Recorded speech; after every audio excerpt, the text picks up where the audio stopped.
कहते हैं हमारी ही दुनिया में ना जाने कितनी दुनियाएं और बसती है, मगर इंसान सिर्फ उसे ही मानता है जिसे वो देख सकता है। काली अमावस की रात थी। चारों ओर सिवाय हवाएं और शोर के अलावा कुछ भी नहीं था। राजन को आज घर लौटने में देर हो गई थी। रात के सन्नाटे को वो अपनी साइकिल से चीरता हुआ चला जा रहा था। वह गांव की नदी तक पहुंचा ही था कि तभी उसे नदी के पास एक काला साया दिखाई दिया जो नदी के किनारे पानी को घूरे जा रहा था। इतनी रात को नदी के पास देखकर राजन के ना जाने क्यों रोंगटे खड़े हो गए। उसे ऐसा महसूस हुआ मानो उसके पैर साइकिल के पैडल पर जम गए हो। राजन कपकपाते हुए होठों से बोला, कौन है वहां पर? राजन ने इतना बोला ही था कि अचानक वो साया बिजली की रफ्तार से दौड़ता हुआ राजन के नजदीक आ गया। राजन की नजर जैसे ही उस साये पर पड़ी, उसके हलक से एक भयानक चीख निकल गई। इस घटना के 1 महीने बाद अर्जुन का सारा ध्यान ड्राइविंग पर था। उसकी पत्नी शिखा कार में ड्राइविंग सीट के बगल में बैठी हुई एक मैगजीन पढ़ रही थी। शिखा ने मैगजीन रखकर अर्जुन की ओर देखकर कहा, और कितनी दूर रह गया है तुम्हारा गांव अर्जुन? बस थोड़ी दूर रह गया है, आधे घंटे में हम पहुंच जाएंगे। तुम्हारे चेहरे पर इतनी टेंशन क्यों है? टेंशन क्यों नहीं होगी शिखा, मैंने अपनी माँ को बगैर बताए तुमसे लंदन में शादी जो कर ली। पता नहीं माँ तुम्हें देखकर कैसे रिएक्ट करेगी। डोंट वरी अर्जुन, मुझ पर भरोसा रखो। तुम्हारी माँ को मनाने की जिम्मेदारी मेरी है। आई होप शिखा ऐसा ही हो। यकीन मानो अगर ऐसा हुआ ना तो मेरे ऊपर से एक बहुत बड़ा बोझ उतर जाएगा। अब मुस्कुरा भी दो यार। अच्छा, तुम बता रहे थे कि गांव में तुम्हारी बहुत बड़ी हवेली बनी हुई है। कुछ बताओ ना अपनी हवेली के बारे में। अरे 15 मिनट में हम वैसे भी पहुंचने वाले हैं, तुम खुद देख लेना। कुछ ही देर में अर्जुन अपने गांव वीरपुर अपनी हवेली में खड़ा हुआ था। अर्जुन की मां अर्चना देवी अर्जुन के स्वागत के लिए हवेली के बाहर खड़ी हुई थी। अर्जुन ने दौड़कर अपनी मां के पैर छुए और डरते हुए बोला, ये शिखा है मां, मेरी पत्नी। हम दोनों ने लंदन में शादी कर ली। अर्जुन की बात सुनकर अर्चना देवी मुस्कुराकर बोली, कोई बात नहीं बेटा, एक ना एक दिन तो तुझे शादी करनी ही थी। इतना बोलकर अर्चना ने अपनी बहू को गले लगा लिया और वो अंदर आने का इशारा करती हुई वहां से चली गई। अर्जुन को अपनी माँ का ये बिहेवियर देखकर बहुत ज्यादा हैरत हुई। उसे उसकी माँ इस बार बहुत बदली हुई सी लगी। अर्जुन पूरे 10 साल बाद लंदन से आया था। अर्जुन उन्हीं ख्यालों में खोया हुआ था कि उसके कानों में उसकी पत्नी शिखा की आवाज टकराई। अब क्या बाहर ही खड़े रहने का इरादा है क्या? अंदर नहीं चलोगे? कौन से ख्यालों में गुम हो गए? मुझे लगा था माँ को मेरी शादी के बारे में जानकर बुरा लगेगा, मगर माँ को तो जैसे कोई फर्क ही नहीं पड़ा। अजीब आदमी हो, ये तो अच्छी बात है। मुझे मेहनत करने की जरूरत ही नहीं पड़ी। चलो अब अंदर भी चलो। अर्जुन और शिखा अंदर की ओर चले गए। अर्जुन ने देखा कि उसकी हवेली में सन्नाटा पसरा हुआ था। उसे याद था कि उसकी हवेली में बहुत सारे नौकर चाकर हुआ करते थे। डाइनिंग टेबल पर डिनर के दौरान अर्जुन अपनी माँ से जो बोला वो सुन उसकी पत्नी शिखा और रहस्यमय अंदाज में मुस्कुराकर लगातार देखे जा रही थी। माँ, हवेली के सारे नौकर कहाँ गए? मैंने सबको छुट्टी दे दी बेटा। लेकिन क्यों माँ, तुम्हें तो काम करने में बहुत ज्यादा तकलीफ होती होगी। नहीं बेटा, मुझे कोई तकलीफ नहीं होती। कुछ वक्त से मुझे सुकून और सन्नाटा अच्छा लगता है। अर्जुन इससे पहले अपनी माँ से कुछ कहता कि उसकी माँ ने उसे बोलने से रोक दिया। अर्जुन चुपचाप खाना खाने लगा। खाने के बाद अर्जुन और शिखा बेडरूम में चले गए। अर्जुन बेड पर सोच में लेटा हुआ था कि अचानक शिखा अर्जुन से लिपट गई और वासना का तूफान अपने चरम पर पहुंच गया था। अचानक शिखा को दरवाजे पर 2 लाल लाल आंखें दिखाई दिए। उसे ऐसा लगा जैसे कि कोई उसे देख रहा हो। शिखा ने तुरंत बेड से उठकर अपने कपड़े पहन लिए। क्या हुआ शिखा? अर्जुन, मुझे ऐसा लगा जैसे कोई हम दोनों को देख रहा हो। पागल हो गई हो क्या?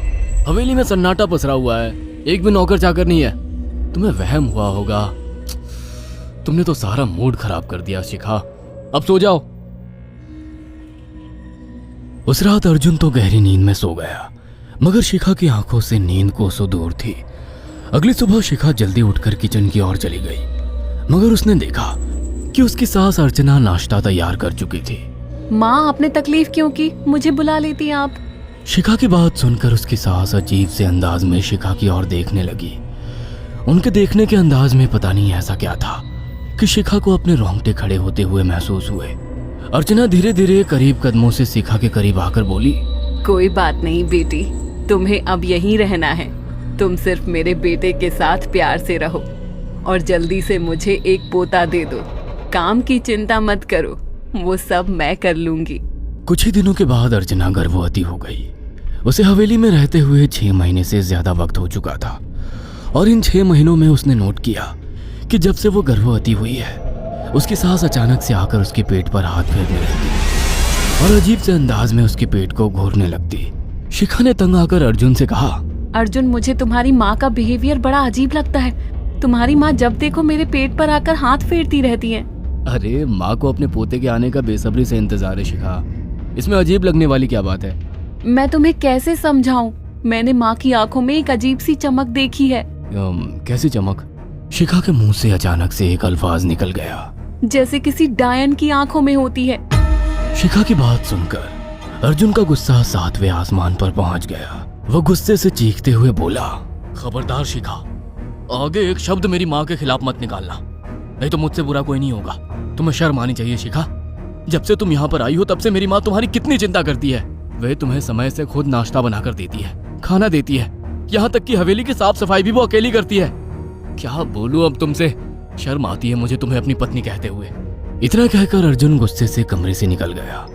शिखा अर्जुन से बहुत कुछ कहना चाहती थी मगर कह नहीं पाई।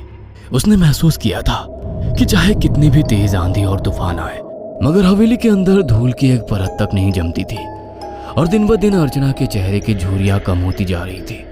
ऐसा लगता था मानो वो जवान हो रही हो। शिखा के अब 9 महीने कंप्लीट हो चुके थे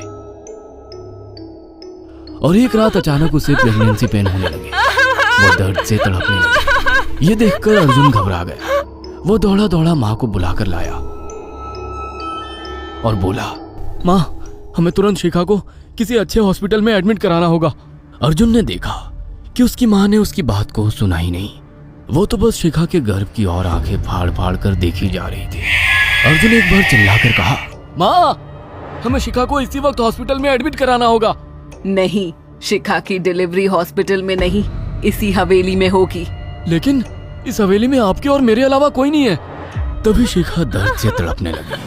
अर्चना ने अपने बेटे को धक्के देकर कमरे से बाहर निकाल दिया और दरवाजा बंद कर लिया। अर्जुन हक्का बक्का रह गया। अर्जुन दौड़ता हुआ गांव की ओर गया। उसने देखा कि गांव में एक पेड़ के नीचे गांव के सभी बुजुर्ग इकट्ठे थे। उनके हाथों में जलती हुई मशालें थीं। अर्जुन उनके पास पहुंच गया और बोला, मेरी मदद कीजिए, मेरी बीवी को प्रेगनेंसी दर्द हो रहे हैं। आप प्लीज किसी दाई को बुला लीजिए, जितना पैसा चाहिए देने को मैं तैयार हूँ। तभी उसके कानों में गांव के सरपंच की आवाज टकराई, बेवकूफ लड़के, तू अपनी बीवी को एक डायन के यहाँ पर मरने के लिए छोड़ आया। क्या कहना चाहते हैं आप? आप जानते हैं आप क्या कह रहे हैं? वही जो तू सुन रहा है। तेरी माँ एक डायन है। इन गांव वालों के हाथों में जो मशाले देख रहा है ना, हम तेरी ही हवेली में आग लगाने जा रहे थे। तेरी माँ ने इस गांव में ना जाने कितने नौजवानों को मार कर खाया है। तेरी माँ एक डायन है। लगता है आपका दिमाग खराब हो गया है। आप जानते भी हैं मैं कौन हूँ? हाँ, मैं जानता हूँ। तू ठाकुर धीरेन्द्र प्रताप का बेटा है। तेरे पिता को शक हो गया था कि तेरी माँ एक डायन है, इसीलिए उन्होंने तुझे हमेशा उससे दूर रखा। पहले तेरी माँ ने तेरे पिता को मारा और धीरे धीरे करके वह हवेली के सारे नौकरों को मार कर खा गई और फिर गांव वालों को भी मारने लगी। और अब तो तेरे होने वाले बच्चे को खाएगी, क्योंकि डायन को नवजात शिशु का मांस खाना बहुत पसंद होता है। अगर मेरी बात पर यकीन नहीं है तो चलकर मेरे साथ तो खुद अपनी आंखों से देख ले। इतना कहकर सरपंच अर्जुन को लेकर हवेली की ओर चल पड़ा। उसके पीछे कई लोग थे जो जलती मशाले पकड़े हुए थे। हवेली के अंदर घुसकर उन्होंने उस कमरे के दरवाजे को तोड़ दिया जहां पर शिखा थी। कमरे का मंजर देखकर अर्जुन के रोंगटे खड़े हो गए। उसने देखा कि उसकी माँ एक बेहद भयानक रूप में उसके बच्चे का मांस खा रही थी और उसकी पत्नी शिखा फर्श पर मरी हुई पड़ी थी और पूरा फर्श खून से लाल था। अर्जुन को अपनी आंखों पर यकीन नहीं आ रहा था कि तभी उसकी माँ उसके ऊपर झपटी। सरपंच ने चीखकर कहा, अरे इस डायन को आग लगा दो, जिंदा जला दो इसे और साथ ही इस हवेली को भी। सभी लोगों ने जलती हुई मशालें डायन के ऊपर फेंक दी। देखते ही देखते डायन दर्द से चीखने और चिल्लाने लगी और कुछ ही देर में वो जलकर राख हो गई। हवेली में आग लगते ही सभी लोग अर्जुन को खींचकर बाहर ले आए। अगले दिन अर्जुन अपनी पत्नी की यादें साथ लेकर आंखों में आंसू लिए दोबारा लंदन वापस चला गया। अगर आपको हमारी ये ना भूलें